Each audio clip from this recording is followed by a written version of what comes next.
Hello my name is Kshitij Srivastava and this is my video blog. So आज इस video blog में हम एक कमेंट का जवाब देने जा रहे हैं। मतलब मैं जा रहा हूँ, हम नहीं। लखनऊ से हूँ तो थोड़ा हम और मैं में कन्फ्यूजन रहता है। बट एनीवेज पहले कमेंट पढ़ते हैं, उसके बाद मैं उसका जवाब देता हूँ। इरफान फिरदौस ने लिखा है कि सर अंग्रेज़ी तो उतनी ज़्यादा आती नहीं, काम तो सर हिंदी फिल्म इंडस्ट्री में करना है, तो अंग्रेज़ी आना उतना ज़रूरी है। बेसिकली बोलना चाहते हैं तो अंग्रेज़ी आना क्या ज़रूरी है उतना।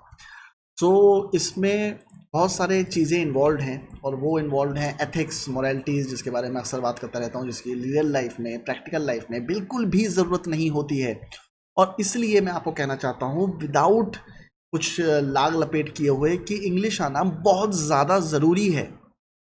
और इसमें मैं कुछ सिंपैथी पिटी या कोई सीक्रेट मेथड आपको नहीं बताने वाला हूँ कि आप इस तरह से करो तो आपको वहाँ पे काम चल जाएगा, उस तरह से करो तो आपका काम चल जाएगा। नहीं, पहली बात तो ये ध्यान रखो कि दुनिया बदलने नहीं गए हो मुंबई में। अगर तुम ये सोच रहे हो कि 70 साल से हम लोग इंग्लिश को तवज्जो देते हैं, हिंदी को नहीं देते हैं, तो तुम वहाँ जाके मार्केट चेंज कर दोगे, तो वैसा कुछ नहीं है।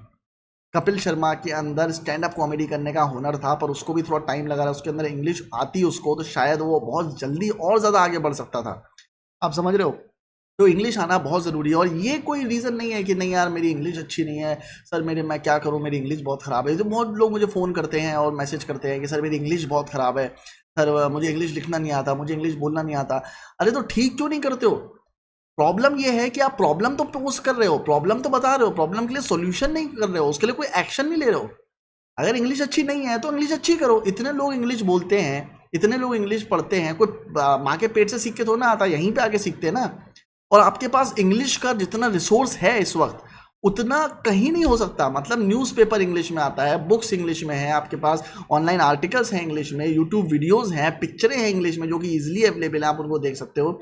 इंग्लिश ठीक करना तो इस वक्त सबसे आसान काम है। और उसके बाद भी अगर आप एक्शन नहीं ले रहे हो तो उससे ज़्यादा कुछ गलत हो ही नहीं सकता। और मैं आपको एक, मैंने बोला था कि मैं कोई ट्रिक नहीं बताऊंगा, पर मैं उसके बाद भी आपको एक ट्रिक बताता हूँ कि इंग्लिश में आपको ग्रामर से कुछ भी लेना देना नहीं है। आप सही ग्रामर बोलो, गलत ग्रामर बोलो, doesn't matter in Mumbai. What matters is कि आप कॉन्फिडेंटली बोलते हो, क्योंकि वहां सभी गलत ग्रामर यूज करते हैं, बट उनका प्रोनाउंसिएशन अच्छा होता है, उनका बोलने का तरीका अच्छा होता है, वो कॉन्फिडेंटली बोलते हैं वो सारी चीज़ें। तो बेसिकली लैंग्वेज कम्युनिकेशन के लिए है। अगर आप बोलोगे तो बोलना सीख जाओगे। और मेरे पास ऐसे एग्जांपल्स भी हैं, मेरे कुछ फ्रेंड्स हैं जो मुंबई में हैं, जो बहुत ही नीचे से उन्होंने शुरू किया था, जिनको लिखना पढ़ना भी नहीं आता, जो 8वीं क्लास में उन्होंने पढ़ाई लिखाई करना छोड़ दिया था। ऐसे प्रोडक्शन वाले जिनसे मैं मिलता हूँ, बट वो फ्लुएंटली इंग्लिश बोलते हैं। वो इंग्लिश ही नहीं बोलते, वो गुजराती, मराठी, हिंदी, सिंधी सब बोलना शुरू कर देते हैं, धीमे धीमे सीखते रहते हैं। तो जो नैक है वो आपके अंदर इंग्लिश की होनी चाहिए। मैं भी जब मुंबई गया था तो मेरी भी इंग्लिश अच्छी नहीं थी।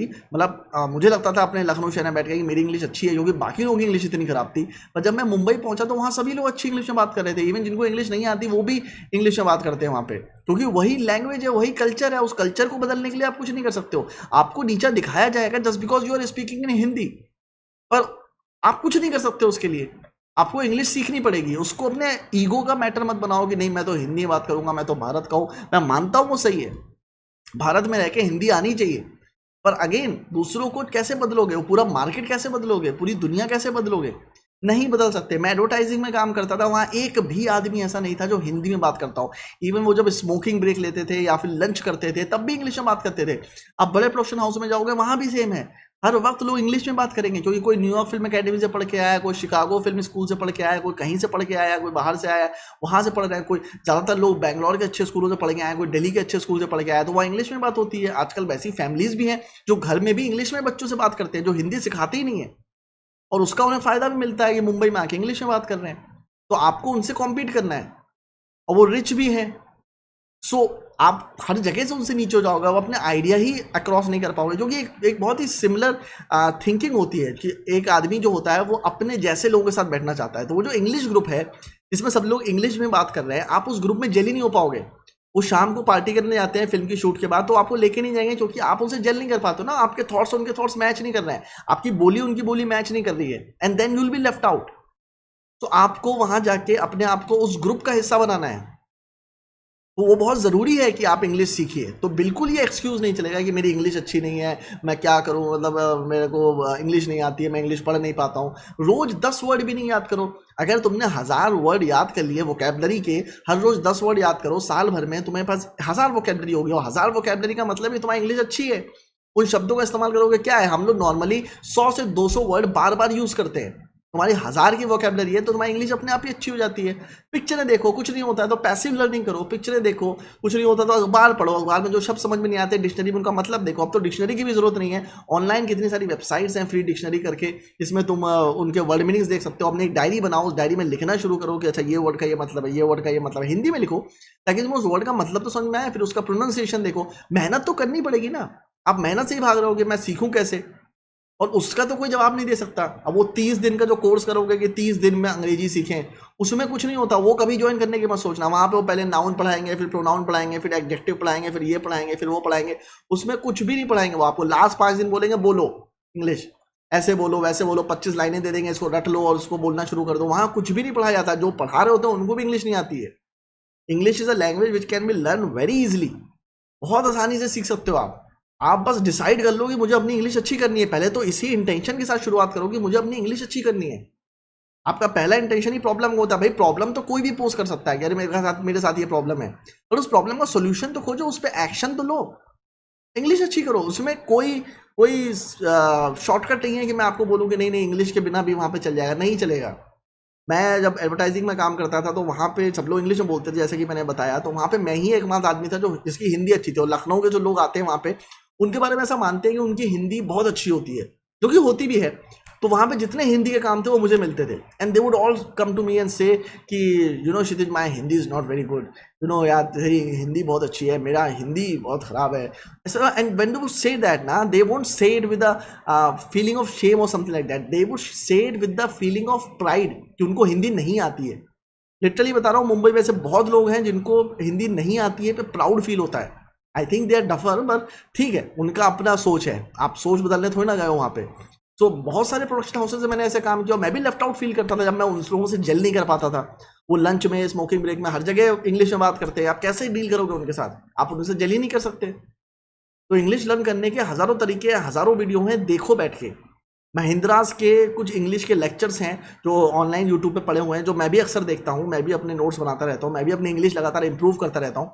तो आप भी इंप्रूव करते रहिए लगातार, क्योंकि सीखने का कोई लिमिट तो होता नहीं है, पर जितने आप बेटर होंगे उतना अच्छा होगा। पिछले 1 साल से जब मैं वीडियो बना रहा हूँ, आपको क्या लगता है कि मैं वीडियो क्यों बना रहा हूँ? हिंदी में बना रहा हूँ। मेरा एक पॉडकास्ट का चैनल है जिसमें मैं इंग्लिश वीडियो बनाता हूँ। आपने देखा होगा बीच बीच में कुछ इंग्लिश वीडियोज में डालता हूँ, तो वो उस पॉडकास्ट के वीडियो हैं जो मैं यहाँ पे डालता हूँ। सो मैं इंग्लिश में क्यों बात कर रहा हूँ? देखिए, मैंने मेरा सबसे प्राइम एम था इस पूरे यूट्यूब चैनल को बनाने के पीछे कि मैं अपना स्पीकिंग स्किल्स अच्छी करूँ, कि जब मैं बोलूँ तो लोग सुने। और मेरे जो शब्द थे वो ओवरलैप करते थे। अगर आप मेरे पुराने वीडियोस देखोगे तो आप देखोगे कि मैं बहुत तेज बोलता था और मेरे बहुत सारे शब्द थे वो ओवरलैप करते थे। उसको कॉन्कर करने के लिए मैंने ये चीज़ शुरू करी थी, और मैंने सोचा था कि जब मैं इस वीडियोस को एडिट करूंगा तो मुझे अपनी गलतियां पता चलेंगी, और नेक्स्ट टाइम सबकॉन्शियसली मैं उन पर ध्यान दूंगा और बेटर होता जाऊंगा। मैं भी लगातार अपने आप को बेटर करता जाता हूँ। मेरे पास एक और डायरी है जिसमें मैंने लिखा हुआ है इंग्लिश करके ऊपर टाइटल में, और अंदर मैं उसमें रोज एटलीस्ट कोशिश करता हूँ कि 10 वर्ड मीनिंग्स लिखूँ। और अगर मैं कोई इंग्लिश पे वीडियो देखता हूँ, जो कि मैं देखता हूँ कि इंग्लिश लर्निंग के ऊपर, एडवर्ब्स के ऊपर, एडजेक्टिव्स के ऊपर, how to speak good English, ऐसा वैसा करके, तो मैं उसमें नोट्स बनाता रहता हूँ। And that also helps me. मैं मैगजीन्स पढ़ता हूँ, मैं न्यूज़पेपर्स पढ़ता हूँ, मैं बुक्स पढ़ता हूँ, उससे मुझे हेल्प मिलती है। और सबसे ज़्यादा हेल्प मिलती है इंग्लिश में बात करने से। मैं आपको एक और गुरु मंत्र देता हूँ कि आपको इंग्लिश आए या ना आए, पर इंग्लिश में ही बात करो। 10 लोगों के सामने बेइज्जती होगी ना, 20 लोगों के सामने बेइज्जती होगी ना, 30 लोगों के सामने बेइज्जती होगी ना, डजंट मैटर। वहां जाके 1000 लोगों के सामने बेइज्जती कराने से अच्छा है यहाँ पे अपने घर में बैठ के 30 लोगों के सामने बेइज्जती कराओ। किसी का फोन आया, बीच बीच में इंग्लिश में बात करने लगा, वो मजाक ही उड़ाएगा ना तुम्हारा, और क्या करेगा वो। पर वो जो घर के अंदर जो मजाक उड़ेगा वो फिर भी कंट्रोल में है और फायदेमंद है। जब तुम बाहर मुंबई जाओगे तो वहां पे जो मजाक उड़ेगा वो ज्यादा दिल को हर्ट करेगा, और वहां पे कोई एक्सक्यूज नहीं होगा। यहाँ पे तो घर वाले हैं, वो तो मजाक उड़ाएंगे पर तुम्हें प्रोत्साहित भी करेंगे, हाँ हाँ बेटा बोल। तो इसलिए इंग्लिश बोलने का सिर्फ एक तरीका है, और वो है इंग्लिश में बात करो। नहीं आती है तब भी बात करो, करते करते आएगा। जब आप पढ़ते रहोगे, वीडियोस देखोगे, तो आपको अपनी गलतियां पता चलेंगी। This is the process of learning anything. आप शुरू करो, स्टार्ट इट नाउ। आप इंग्लिश में बात करना शुरू करो। कुछ नहीं तो मेरी तरह वीडियोस बनाओ, अपना मोबाइल ऑन करो, मोबाइल में अपना सेल्फी मोड ऑन करो, वीडियो मोड पे डालो, उसके बाद उसमें इंग्लिश में 15 मिनट बकवास करना शुरू करो। And this is how you are going to improve. आप जितना इंग्लिश में बात करेंगे उतना आपका इंग्लिश इंप्रूव होगा। तो मैं ये कहना चाहता हूँ कि मुंबई फिल्म इंडस्ट्री में ये बहुत ज़रूरी है कि आपको इंग्लिश आए। आप किसी भी फील्ड में जाएंगे, you will have an edge over other people. Even corporates में काम करेंगे, मैंने कॉर्पोरेट्स में काम किया है, वहां भी सब लोग इंग्लिश में बात करते हैं। मतलब 21-21 साल के बच्चे, 17 साल के बच्चे, एवरीवन टॉक्स इन इंग्लिश। वहाँ कल्चर ही वही है, क्योंकि ज़्यादातर लोगों को मराठी आती है, कोई गुजरात से आया है उसको गुजराती आती है, तो जो कॉमन लैंग्वेज होती है वो बेसिकली इंग्लिश ही होती है, जिसमें सब एक दूसरे से कॉन्वर्स कर पाते हैं। एक कॉमन जो सूत्र है जो जोड़ता है सबको, वो इंग्लिश है। तो हिंदी सबको बहुत अच्छे नहीं आती। इवन साउथ इंडियन बंदे जब वहाँ पे आते हैं तो सर्वाइव भी इसीलिए करते हैं क्योंकि उनको थोड़ी बहुत इंग्लिश आती है। वो कोशिश करते हैं हिंदी बात करने की, पर नहीं कर पाते, पर इंग्लिश में वो फ्लुएंट होते हैं। तो इसीलिए इंग्लिश जानना बहुत ज़रूरी है। इसका कोई भी सॉल्यूशन नहीं है कि मैं आपको बोलूँ या मैं आपको खुश करने के लिए ऐसा बोल दूँ कि नहीं नहीं नहीं हिंदी जानो, हिंदी में प्रकांड पंडित बन जाओ, हिंदी बहुत अच्छी चीज़ है, आपको विदेशी भाषा पे ध्यान नहीं देना चाहिए, अपने कल्चर पे ध्यान देना चाहिए। वो सब सुनने में बातें अच्छी लगती हैं, पर अगेन प्रैक्टिकल नहीं है। प्रैक्टिकल चीज़ यही है कि आप इंग्लिश सीखो और इंग्लिश में बात करो। You will have an edge and behave like rich if you want to become rich person. जिस भी फील्ड में जा रहे हो, जैसा बनना चाहते हो, उसके हिसाब से तैयारी करो, अपने हिसाब से नहीं। हमेशा ध्यान रखो, जब मछली पकड़ने जाते हो तो हुक में वॉर्म्स लगाते हो, बर्गर नहीं लगाते। बर्गर तुम्हें पसंद है पर मछली बर्गर नहीं खाएगी। तो अगर मछली पकड़ने जा रहे हो तो तुम्हें उसमें कीड़ा लगाना पड़ेगा, पर कीड़ा तुम्हें पसंद नहीं है। पर वहां पे तुम्हें ये ध्यान रखना है कि मछली को क्या पसंद है, ताकि मैं उसको एंटाइज कर सकूं। Same with Mumbai. मुंबई जा रहे हो तो मुंबई में ये मत देखो कि तुम्हें क्या पसंद है। तुम्हें 50 चीजें पसंद हो सकती है, पर उसका वहां पे किसी को फर्क नहीं पड़ता। तुम्हें देखना है कि मुंबई को क्या पसंद है, मुंबई में क्या चीजें चल रही हैं, किस तरह से चीजें वर्क कर रही हैं, एंड देन वर्क अकॉर्डिंगली। मैं तो कह रहा हूँ अगर फिल्म मेकिंग की नॉलेज को छोड़ के तुम सिर्फ इंग्लिश को अच्छा करने में लग जाओगे, तब भी तुम्हें बेनिफिट्स ही होंगे और बेनिफिशियल होगा तुम्हारे लिए वो चीज़।